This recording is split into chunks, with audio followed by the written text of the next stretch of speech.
So you want to buy a house and you don't know where to start. My name is Olga. I'm a Bay Area Realtor and I'm here to simplify this process for you. We're going to divide this into 3 parts. This is part 1, finding your new home. Initial consultation. First, you want to find your local realtor and you want to talk about your priorities, how many bedrooms you need, bathrooms, if school zones are important to you, if you need a certain area because it's close to your job, how much you're willing to commute, if you need it renovated, if you're willing to put in some work.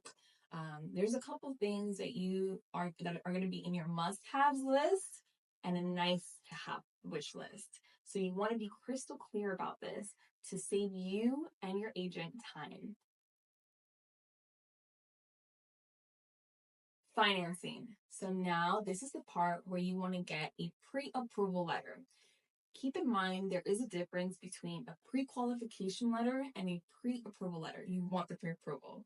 The pre-approval letter is something that the lender, mortgage person, or bank, whoever it is that you're going to get the loan from, will give you that says that this person is qualified for this type of loan, this amount down. This is the letter that your agent is going to use when they submit your offer. Why is this important? Because if you're a seller, you want to make sure that the person's offer that you're accepting, that they're a serious buyer, that they can afford the house.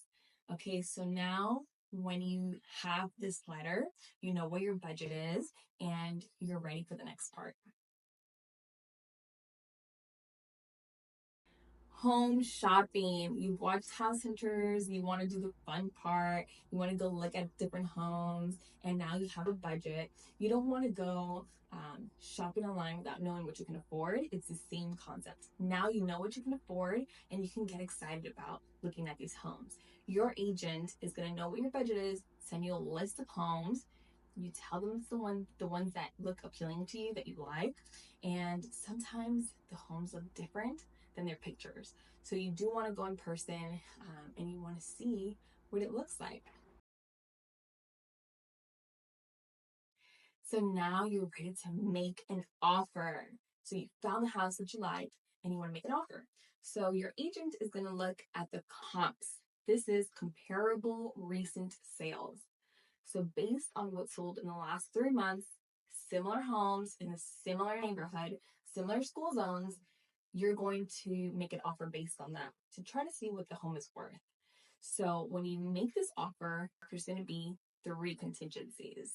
Let me know if you need more details on this, but a brief summary of the 3 contingencies are investigation contingency, sometimes called inspection contingency, and this is basically an inspection of the home. It can include roof, pests, a home inspection. It could even be investigation like HOAs, if there's more things that you need to find, if there is anything else of the home, easements, anything else that you need to investigate about the home. So if you have this contingency, this gives you the opportunity for the amount of days that you ask for. Let's say you do a 7-day investigation contingency. So at this point, that means you have 7 days after your offer is accepted to investigate and either back out or remove the contingency at that 7th day. The next contingency is loan contingency. God forbid that something happens and you're no longer approved for this loan. This protects you. This protects your deposit.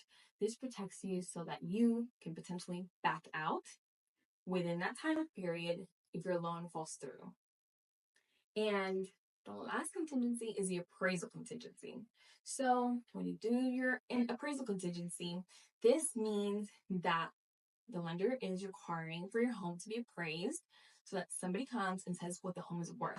If the home is not worth what you offered, then you can either renegotiate, back out, and this is why you have this contingency. Some people do waive all of these contingencies. When the market was really hot during COVID and the interest rates were low, people were waiving all of these contingencies and just to get a chance to get their offer accepted. So you want to talk to your agent about these 3 contingencies, if you will have them, and for how long. Once you make an offer, your offer can be accepted, rejected, or countered. Keep in mind, it's not just about the price. So if they counter you, it's not just they're countering the price, they can counter on contingency. Like, hey, I accept your price, but you need to remove this contingency, or you need to make this contingency a less amount of time. Your offer is going to include the purchase price, how many days you need to close. For example, 21 days, 30 days, 7 days, whatever your lender says that they need this amount of time to close.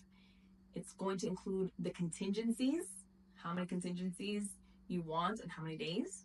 It's also going to include home warranty. This is optional, but it includes who you want to pay for that, either you or the seller. And it will include which person is going to pay the taxes. So this is usually county specific of who pays the taxes, buyers or sellers. Sometimes it's 50-50.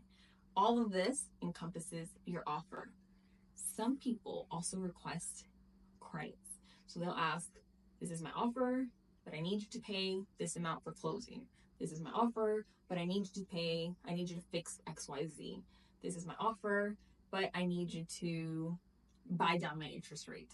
So the offer really encompasses a lot of things, even down to if you want the appliances in the home or not. This is something your agent will walk you through and make it as easy as possible. It's very important, especially if there's multiple offers, because you want to be competitive, but you want to protect yourself as well. So this is part 1 of the 3-part series of purchasing your home. Again, if you find this helpful, please like and subscribe. You will have part 2 very soon.